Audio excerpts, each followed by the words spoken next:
Hello बच्चों, आज हम लोग व्याकरण के अंतर्गत अविकारी शब्द पढ़ने वाले हैं। अविकारी शब्द को ही अव्यय भी कहा जाता है। तो परिभाषा देखते हैं। कुछ शब्दों के रूप लिंग, वचन, कारक और काल के अनुसार नहीं बदलते, उन्हें अव्यय या अविकारी शब्द कहते हैं। ये अविकारी क्या हुआ? अविकारी का अर्थ होता है विकार उत्पन्न ना होना, यानी अपरिवर्तित। ऐसे शब्द जो परिवर्तन नहीं होते। किस आधार पर परिवर्तन नहीं होता है? लिंग, वचन, कारक और काल के आधार पर ऐसे शब्द को अविकारी शब्द कहते हैं, और जिनमें परिवर्तन होता है वो विकारी शब्द कहलाते हैं। तो अव्यय के अब भेद को देखते हैं। अव्यय के 5 भेद हैं: क्रिया विशेषण, संबंध बोधक, समुच्चय बोधक, विस्मयादि बोधक और निपात। तो आज हम लोग क्रिया विशेषण और संबंध बोधक के विषय में पढ़ेंगे। तो क्रिया विशेषण की परिभाषा देखते हैं। जो शब्द क्रिया की विशेषता बताते हैं वे क्रिया विशेषण कहलाते हैं। मतलब जिन शब्द के द्वारा क्रिया की विशेषता बताई जाती है वो क्या कहलाते हैं? क्रिया विशेषण। एक उदाहरण देखते हैं। राधिका जल्दी जल्दी खाती है। क्रिया क्या है? खाती है। तो कैसे खाती है? जल्दी जल्दी। उसके खाने की क्या विशेषता है कि राधिका जल्दी जल्दी खाती है। अब हम लोग उदाहरण, जैसे घोड़ा तेज दौड़ता है। तो घोड़ा कैसे दौड़ता है? तेज दौड़ता है। यही क्रिया हो गई, घोड़ा की क्रिया की विशेषता है, जो दौड़ने की विशेषता है। अब क्रिया विशेषण को भेद को देखते हैं हम लोग। तो क्रिया विशेषण के 4 भेद है: कालवाचक क्रिया विशेषण, स्थानवाचक क्रिया विशेषण, परिमाणवाचक क्रिया विशेषण, रीतिवाचक क्रिया विशेषण। सबसे पहले कालवाचक क्रिया विशेषण की परिभाषा को देखते हैं और समझते हैं। जो शब्द क्रिया के होने के समय संबंधी विशेषता बताते हुए कालवाचक क्रिया विशेषण कहलाते हैं। जिस शब्द के द्वारा क्रिया के समय संबंधी, समय से संबंधित बातों को बताया जाता है वो क्या कहलाता है? कालवाचक क्रिया विशेषण। जैसे रोज, प्रतिदिन, दोपहर, नित्य, सदैव, लगातार। और इसको पहचानने के लिए कि कालवाचक क्रिया विशेषण का उदाहरण है, हम लोग कब लगाकर प्रश्न करके अब उदाहरण से समझते हैं। राधा अभी खाने जा रही है। तो क्या करते हैं हम? कब का कहाँ प्रयोग करते हैं? क्रिया से पहले। तो राधा कब खाने जा रही है? अभी। बच्चा कब रोता रहा? रात भर। जो उत्तर प्राप्त होता है वही क्या हो जाएगा? कालवाचक क्रिया विशेषण। अब हम लोग देखते हैं स्थानवाचक क्रिया विशेषण। जिन शब्दों से क्रिया के होने के स्थान का बोध होता है वो स्थानवाचक क्रिया विशेषण कहते हैं उसे। तो ऊपर, नीचे, इधर उधर, भीतर, आगे, ये सारा क्या है? स्थानवाचक क्रिया विशेषण का उदाहरण है। जैसे और इसको पहचानने के लिए हम लोग क्या करते हैं? क्रिया से पूर्व कहाँ लगाकर प्रश्न करते। दादाजी बाहर जा रहे हैं। दादाजी कहाँ जा रहे हैं? बाहर जा रहे हैं। हरियाली चारों ओर फैली है। हरियाली कहाँ फैली है? तो चारों ओर फैली है। जो उत्तर हुआ वो स्थानवाचक क्रिया विशेषण। अब परिमाणवाचक क्रिया विशेषण। जिन शब्दों से क्रिया के परिमाण या मात्रा संबंधी विशेषता का बोध हो वो क्या कहलाते हैं? परिमाणवाचक क्रिया विशेषण कहते हैं। और इसको पहचानने के लिए हम लोग क्या करते हैं? क्रिया से पूर्व कितना लगाकर हम प्रश्न करते हैं। जैसे खूब, बहुत, थोड़ा, ये सब। बच्चे बहुत शोर कर रहे हैं। तो बच्चे कितना शोर कर रहे हैं? बहुत। जो उत्तर मिला परिमाणवाचक। निधि कम बोलती है। निधि कितना बोलती है? कम बोलती है। अब रीतिवाचक क्रिया विशेषण। जो शब्द क्रिया के होने की रीति या विधि का बोध कराते हैं रीतिवाचक क्रिया विशेषण कहलाते हैं। यानी तरीका, ढंग, ये सब क्या हो जाता है? वही रीतिवाचक। कोई भी काम करने का जो तरीका है उसको हम लोग रीतिवाचक कहते हैं। जैसे धीरे धीरे, तेज, अचानक, ध्यानपूर्वक, झटपट, ये सब। तो इसको हम पहचानने के लिए क्या करते हैं? कैसे, किस तरह, किस प्रकार, ये सर्वनाम लगा के हम लोग प्रश्न करते हैं। जैसे बारिश कैसे हो रही है? तो बारिश तेज हो रही है। रोमा ध्यानपूर्वक पढ़ रही है। रोमा कैसे पढ़ रही है? ध्यानपूर्वक। ये क्या हो गया? रीतिवाचक क्रिया विशेषण। कभी कभी क्या होता है, विशेषण और क्रिया विशेषण में अंतर पूछते तो थोड़ा हम उसे भी देख लेते हैं। विशेषण क्या है? विकारी शब्द। और क्रिया विशेषण अविकारी शब्द। विशेषण में लिंग, वचन, कारक, काल के आधार पर परिवर्तन होता है, और क्रिया विशेषण में इस आधार पर परिवर्तन नहीं होता क्योंकि ये अविकारी है। विशेषण संज्ञा, सर्वनाम की विशेषता बताता है, लेकिन क्रिया विशेषण केवल क्रिया की विशेषता बताता है। अब एक उदाहरण, मोहन अच्छा लड़का है। तो इस वाक्य में किसकी विशेषता बताई जा रही है? मोहन की, कि मोहन एक अच्छा लड़का है।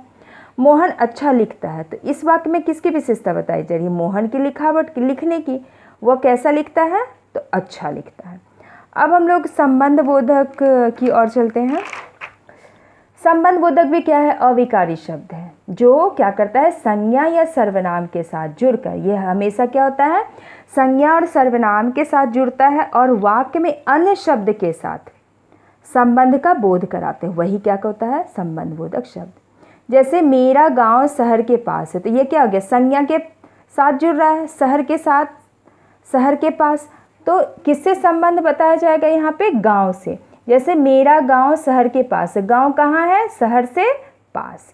पिताजी के साथ दादाजी आए, तो दादाजी किसके साथ आए, पिताजी, तो ये दोनों का संबंध यहाँ पे इन शब्द के द्वारा बताया जा रहा है। संबंध बोधक शब्द के दो भेद है, कितने भेद है, दो, अर्थ के आधार पे और प्रयोग के आधार पे। अर्थ के आधार पे है कालवाचक, जैसे देखिए कालवाचक, स्थानवाचक। तो कालवाचक क्या हो गया, सबसे एक और बात यहाँ पे हम बताना भूल गए कि संबंध बोधक ये कैसे बना। संबंध बोधक कारक विभक्ति का अव्यय के साथ प्रयोग किया जाता है, इसीलिए ये संबंध बोधक शब्द का। जैसे विभक्ति चिन्ह क्या होता है संबंध बोधक का के, की, सा, से, सी, रा, रे, री, वही है यहाँ पे, के पहले, के बाद, से पहले, यही। तो एक उदाहरण देखते, जैसे राम से पहले क्या हुआ, राम से पहले श्याम आया, या राम के बाद श्याम आया। तो यहाँ पे संबंध पता चल रहा है कि राम के पहले कौन आया, तो श्याम। श्याम किसके बाद आया, तो राम के बाद आए, इस तरह से। स्थानवाचक, जैसे स्थानवाचक का भी बाहर अंदर होता है, बस उसके साथ हम लोग क्या करते हैं, कारक के विभक्ति चिन्ह का प्रयोग कर देते हैं। जैसे विद्यालय के बाहर एक बड़ा सा वृक्ष है, तो वृक्ष कहाँ है, विद्यालय के बाहर। दिशावाचक, दिशावाचक का भी उदाहरण, दिशावाचक जैसे के सामने, के निकट, से दूर, के समीप, की ओर। तो एक उदाहरण देखते हैं, जैसे घर के पीछे एक तालाब है, तालाब कहाँ है, घर के पीछे। क्या हुआ यहाँ पे, देखिए संज्ञा के साथ ये शब्द आया। हमेशा बताया गया है कि ये संज्ञा या सर्वनाम के साथ जुड़कर वाक्य में आएंगे और अन्य शब्दों से इसका संबंध बताएंगे। अब तुलनावाचक, राधिका की अपेक्षा मीना अधिक सुंदर है। यहाँ कैसे, यहाँ पे तुलना किया जा रहा है, यानी राधिका और मीना की सुंदरता के विषय में, कि राधिका क्या है, कि अपेक्षा मीना अधिक सुंदर है, यानी राधिका से मीना अधिक सुंदर है। अब हम लोग प्रयोग के आधार पर देखते हैं। प्रयोग के आधार पर तीन भेद है, विभक्ति के साथ यानी स्वविभक्ति, यहाँ जहाँ पे कारक के चिन्हों के साथ प्रयोग किया जाता है वाक्य में। जैसे पेड़ के नीचे कोई सोया है, तो यहाँ पे क्या है, के नीचे, के का प्रयोग किया गया है। मैं रोज़ दादाजी के साथ घूमने जाता हूँ, तो यहाँ पे के साथ का प्रयोग किया गया है, यहाँ के और ये जैसे से और पहले मिलके से पहले हो गया। इस तरह से ये जो का, के, की का साथ जो प्रयोग किया जाएगा अविकारी शब्द का, वही हो गया विभक्ति के साथ। विभक्ति के बिना, जैसे आगे, पीछे, पहले, यहाँ पे क्या है, विभक्ति नहीं है, काके की हटा दिया गया है। तो मैं सुबह तक सोया रहा, जल बिना जीवन मुश्किल है, ये सब इसको निर्विभक्ति भी कहते हैं।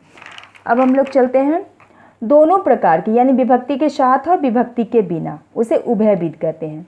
जैसे इसका एक उदाहरण, माँ पुत्र बिना नहीं रह सकती, माँ पुत्र के बिना नहीं रह सकती, यानी दोनों स्थिति में इसका प्रयोग किया जाता है। अब संबंध बोधक और क्रिया विशेषण के भी अंतर को देख लेते हैं। संबंध क्या होता है, संज्ञा या सर्वनाम के साथ प्रयुक्त होता है संबंध बोधक शब्द, लेकिन क्रिया विशेषण का प्रयोग क्या होता है, क्रिया की विशेषता बताने के लिए होता है। जैसे वह पेड़ के नीचे लेटा है, तो बोला ना कि संज्ञा या सर्वनाम, तो यह संज्ञा के साथ ये जुड़ा हुआ है और संबंध बताया जाए कि वह कहाँ लेटा है, तो पेड़ के नीचे।